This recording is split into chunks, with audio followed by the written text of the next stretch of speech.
Hello everyone, welcome to Tactica Imperialis and to today's video. Today is, well, a bit of a winding ramble to nowhere. It's a reference to a video I made like 5 years ago. A bit of a winding ramble to nowhere because I wanted to talk about conversions, but I realised that I probably can't do it just in the way my thoughts on could. And to be honest, I've probably already done my thoughts on that topic. If I have, I'll link it in the description. So I want to talk about conversions because I've recently got back into doing conversions, particularly for my Age of Sigmar stuff, and it's really reminded me about some of the things I love about this hobby, and I sort of wanted to explain why I love conversions, why I love doing conversions, and why I feel that they're a really useful tool in a hobbyist arsenal. And obviously, you're under no obligation to do conversions. If you like the models just the way they are, then that's absolutely fine, no problem at all. If you prefer to do all your sort of expression through painting, then that's absolutely fine. But if you've never really thought about exploring conversions before, I wanted to talk about it because I think it's a really, really cool thing to do. So, for those who don't speak the hobby lingo the same way, maybe you're new to the hobby, let me just explain what a conversion is.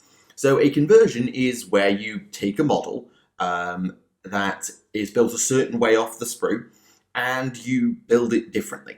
So, it might be you do what we call a kit bash and change out a couple of components. Maybe you do a head swap, or you give them a sculpted shoulder pad instead of the standard flat one, or you change out the bolt pistol they have for a plasma pistol because it's just a simple, okay, that hand is off, this hand is on. Or it might be you do something more involved. You start cutting components up and remodeling them a bit to create something completely different. So instead of having the standard Primaris Lieutenant from Indomitus that sort of posed like, that out there, you might cut their arm at the elbow and have the pistol up and the sword down instead and swap that over, and that would be more of a sort of heavy conversion. Or you may go even further if you feel more skilled with things like green stuff and do what we call a scratch build, where you build components from nothing and you build them yourself, or you build the entire model if that's really your thing, where you build your own components and then use them to make the model look different, and that's sort of more of a scratch build type conversion. There are lots of different varieties of conversion, and it's up to you how you do it. The way I often do it is a mix of the first two. So let me show you a couple of conversions that I've recently been working on. It's kind of what's prompted this entire discussion. So the first is one that I did on a recent live stream. So this is my Hag Queen conversion for the Daughters of Kane. So it's actually the baseline Hag Queen model, but with a head swap and a arm swap, as well as being stood on a slightly more scenic base using a spare part from the Sigmarite Dace. Said spare part I had because I did a separate conversion as part of the Altar of Kane live stream hobby project. So I did this one on a stream recently, and well, I painted it on stream, I converted it on my own time. And I really enjoyed doing this conversion because it was actually a very simple one. It looks like a drastic change from the original Hag Queen, but it's just a slightly changed weapon to go from a knife to a short spear polearm type thing. And it's a head swap where instead of having a big mane of hair, it's just a standard helmet from the Kinnerai kit and then re-pivoted a bit to be looking up at the chalice instead of out across the battlefield. It's actually not a major conversion at all, but it really drastically changes the model in terms of its silhouette and in terms of sort of the aesthetic of it. The other one that I've done, and this is one that hasn't been done at the time of recording, I haven't painted it yet, but I'm probably going to do a stream painting it before this video goes out, and that's a converted Slaughter Queen, which is the other Daughters of Kane foot-mounted hero. And again, it's the baseline Slaughter Queen kit, but this time it's a double arm swap, a head swap, and I've also added a few extra components to her waist, such as a sword and a few hearts, because I'm creating a bit of a narrative story with this character. that she is known as the heart piercer. She'll, like Indiana Jones 2 style, your heart out, drink the blood from it because daughters of Kane are just sadistic and evil, and then keep it as a trophy on her belt, which is exactly what she's done. And she's a slaughter queen, so I covered her base in skulls from the Shattered Dominion kit.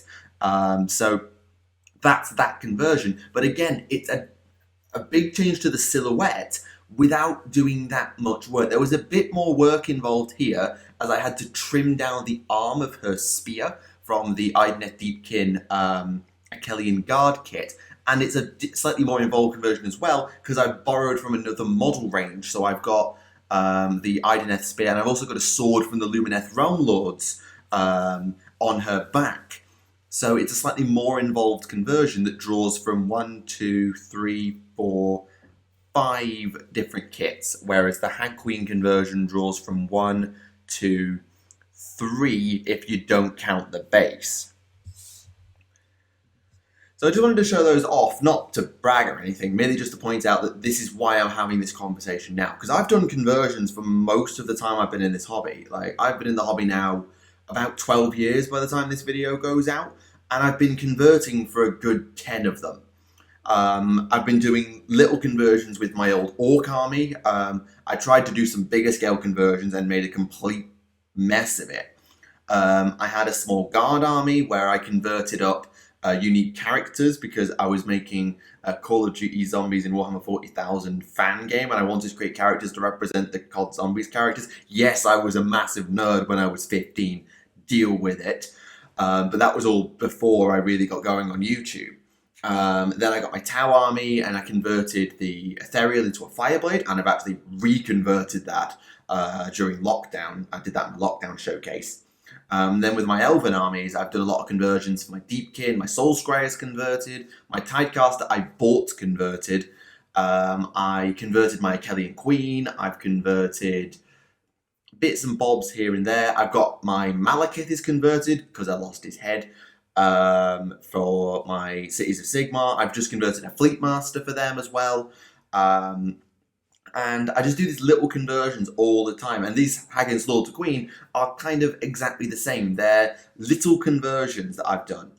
And I want to talk about why. So why do I do conversions? Why do people do conversions? Well, the first reason I think for me is I'm just an obsessive tinkerer. I'm not someone who can just, okay, I've got 100 of this model, I'm going to paint it the exact same way and build it the exact same way 100 times. I can do that. I painted a Green Tide where I think I had 100 Orc Boys to paint, but even during just that fundamental painting process, I was changing the paint scheme constantly. I kept changing the shirt they were wearing to subdivide them into different squads. And when I've got multiples of the same hero, I will always mess around with them because I don't like having repeats. So I already own a Hag and Slaughter Queen that I got when I did the first Elfin Adventure back now 5 years ago. So I already had one. I don't need a second one that looks exactly the same. And there's no reason in my head that they should look exactly the same. These are individuals, and so they would choose their own weaponry. They would have their own personality quirks. One of them might decide to shave all their hair off, as these two have done in the conversion, and others will keep it as the ones that my originals had. Some will prefer to wield a standard knife, others will go for a spear, and everyone will have a different fighting style. And then you've got, with the Slaughter Queen in particular, that storytelling aspect of the Heart Piercer, as I've nicknamed her, where she's got her own little character quirk, and so she looks the way she does. And I want her to look different because she's a different individual. Now, you don't have to do that, of course. You might be very content with, okay, I need to have 3 Hag Queens in this Daughters of Kane army because they're really, really powerful, and I've got to get them out quickly, so they're all just going to look the same because it's easier for me to replicate. That's fine. That's absolutely fine. And I think that it's not an obligation on any hobbyist to convert models at all. Building models straight off the sprue might be all you feel like doing because you might not like messing around with the construction phase and you'd rather get straight onto the painting and gaming phase. So getting through the construction as quickly as possible to take the time with the painting is fine. Or you might be on a tight deadline to get an army ready for a tournament. And so you don't have the time to spend 2 hours per model doing conversions for all your characters, because it's a waste of time, because you just need to get the army done and get it on the tabletop as quickly as possible so you can get ready for this upcoming tournament, which is going to be particularly true, I think, when we come out of, or we go back into a tournament cycle. I think there's going to be a lot of people who will be scrambling to create new armies to adapt to the new 9th edition meta, to the changes in Age of Sigmar, and especially with the Broken Realms art that's just been revealed, I think there's going to be a lot of people changing their armies very quickly, and so they won't have time to do conversions. They might have had all this time in lockdown to work on one thing or another, but they won't have known what they were working on, so why would they have had the time? So there are absolutely arguments to not convert, but as someone who loves to tinker and doesn't like having repeats, I think it's a really good way to make your army yours. And that's the big reason I do it, is for the narrative and for a bit of uniqueness and ownership to my army. So a lot of people own Elven armies, Daughters of Kane, Idoneth Deepkin, Lumineth Realmlord. Some people own several of them. I own all of them. I have elements of Darklane Covens, I've got Order Serpentis, I've got Scourge Privateers, Darklane Covens, I've already said that. Idoneth Deepkin, Daughters of Kane, Lumineth Realmlord. I don't own any of the old Wood Elf stuff, but I've got a little bit of Phoenix Guard. I've got, I don't have Shadow Warriors. I made them Sisters of the Thorn, Sisters of the Watch, or whatever it is. So I've got lots of different Elven armies from down the years that I want to create this grand Elven thing, which is conveniently what GW is going for with the Broken Realms arc. So thank you, GW, for rewarding my dedication to Elvenhood. Anyway, I want my army to feel unique. I want my army to feel like it's mine. That's why I don't generally follow Codex paint schemes or Battletome paint schemes. I'll draw inspiration from them if, say, I'm painting... It's like my Idoneth, I wanted them to be from Morphan. So I borrowed the idea of dark blue armor and green sea green robes, but I did it with my own paint rather than going and following the scheme religiously. And with my Tau, they're from the Farsight Enclaves, but I was sick of painting red. So I painted them blue and said they were from Salash Hay, whilst keeping the Farsight aesthetic of no ethereals, lots of battle suits, and so on and so forth. So it gives a sense of ownership, and the conversions are the greatest way to cement, this is my army. This isn't just an army that happens to be from a place that I like, or that represents a species or a character that I enjoy. This is my army. And it's my army because I designed the characters. I created them my way, and I made my own unique models to represent them. And that's not to take away from those who don't do that, but still feel a great attachment and ownership of their armies. It's merely, this is my way of making my army feel like it's mine, of making it feel unique, is by doing conversions and saying, yeah, that hero, that's my conversion, that's my hero, and so their army is my army, if you like. I don't know, it might just be a weird personality quirk of mine. It probably is, but I really like having that sense of ownership over a conversion, and thus it makes the army feel more like it belongs to me and it's mine only. It's my unique army. Obviously, the faction is owned by many people, but this sub-faction, this little army that I've collected, it's got my conversions in it, it's mine. It's unique. And it's mine. And I know that's weird. I'm saying it now and it sounds really weird, but that's how I feel about it. I have a little bit more ownership because I've done the conversions, and no one else has a conversion like that. And I think now is a really good time to be looking at conversions. From 40k's perspective in particular, because Sigmar, whilst it hasn't changed anything, has always had this room for conversion. I much enjoy doing AOS conversions over 40k ones because of this. I find AOS much easier to convert because the scope is much broader, the realms are far less sort of concretely established, and the quirks of character that you can get from converting heroes is easier because there's just more room for it than there is in the 41st Millennium. You can do 40k conversions, absolutely, but I feel like there's less room for just going a bit nuts, as I often end up doing when I convert. But 40k has just handed out a really nice system where you can have essentially a guided conversion, and that's Crusade. Now, I've not had a chance to play Crusade yet because I haven't had a chance to play 40k 9th at all, with just moving and lockdown and everything else. But with Crusade, your army is going to go on a journey, and it's going to change as it goes along. It's going to pick up honors, it's going to pick up scars. Probably your characters are going to change war gear as the battles go on.